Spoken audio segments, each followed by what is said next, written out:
سورہ یونس اور اس کی ورس نمبر 35 کیا اعلان ہو رہا ہے؟ افمن یہدی الی الحق احق ان یتبع امن لا یہدی الا ان یہدی فما لکم کیف تحکمون۔ کیا تم اس سے ہدایت لوگے کہ جو اللہ کی طرف سے ہدایت کر رہا ہے؟ اللہ کی طرف سے ہدایت کر ہی نہیں سکتا جب تک ڈیوائن نالج نہ رکھتا ہو۔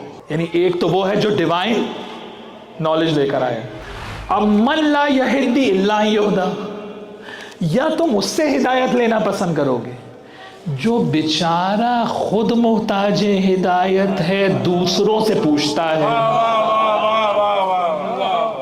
دیکھیں قرآن ہے، قرآن تو دو لوگ بتا دیے نا قرآن میں، ایک وہ ہے جو اللہ کی طرف سے ہدایت کر رہا ہے اور ڈیوائن نالج لے کر آیا ہے، امن لا یہدی الا ان یہدی، یا اس سے پوچھو گے، اس سے ہدایت لوگے جو خود کسی سے پوچھنے کا محتاج ہے۔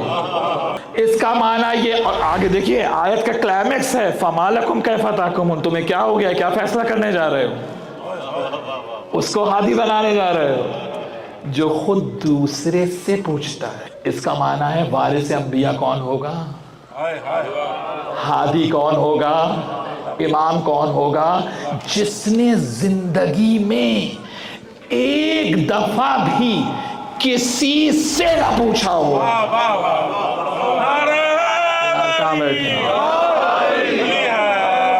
اگر ایک موقع بھی ایسا آ گیا کہ کسی سے جا کے پوچھ لیا، امامت کی لسٹ سے باہر ہو گیا یا نہیں، ہادی کی لسٹ سے باہر ہو گیا یا نہیں؟ تو اب قرآن تو ایٹریبیوٹس کی بات کرے گا، قرآن کریکٹرسٹکس کی بات کرے گا، قرآن نام نہیں لے گا۔ نام لے گا تو آپ فوراً دنیا کہے گی بھئی یہ اس علی کی بات تھوڑی ہو رہی ہے، تو کسی اور علی کی بات ہو رہی ہے۔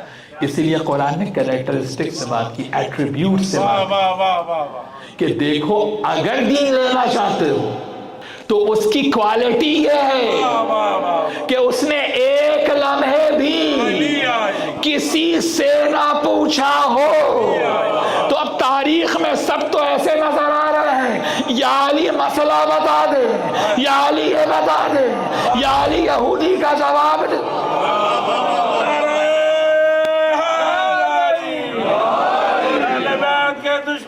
تو کیٹیگری ہوگا یا نہیں ہوگا؟ تو یہ دوسرے کس کیٹیگری میں فال کر رہے ہیں؟ جو دوسرے سے پوچھتے ہیں۔ امام کون ہوگا؟ جس نے کسی سے نہ پوچھا ہو۔ تو اب کہاں تلاش کریں ایسا جس نے ایک لمحے بھی کسی سے پوچھا نہ ہو؟ نہیں ملے گا۔ ایک ہی کوفے کے ممبر پہ ملا، سالوں نے پوچھو کیا پوچھنا۔